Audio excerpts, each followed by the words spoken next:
You gotta watch this.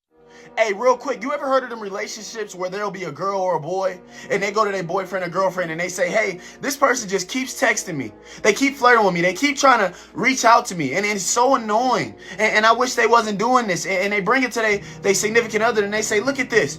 And the significant other says to them, well, why don't you just block them? Why don't you just block them, unadd them if they keep doing that? And then the person says, well, I don't want to be rude. And the significant other sits there and they say, yo, what? What if I told you that you do that with the devil?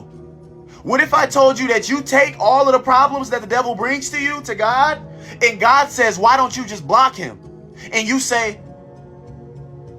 oh, well, yeah, you get froze. Hold on, keep listening to me, because I got a word for y'all today. I got a word.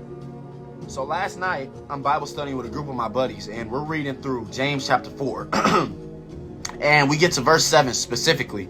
And it says, submit yourselves then to God, resist the devil, and he will flee from you. And when I heard that, I understood it, but it didn't really hit me how I thought it would, because I said to God, when I was sitting to myself, I said, God, really the closer that I've gotten to you is the more that I've realized the devil attacks me more.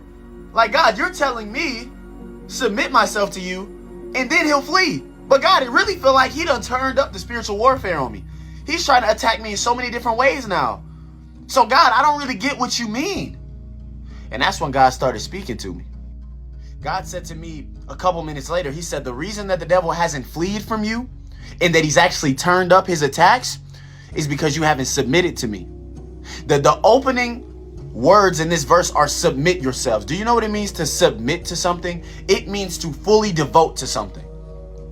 And you have to understand that in order for you to fully submit to God, that means you have fully devoted yourself to his teachings over your life, to living life how he has told you to, in the full capacity.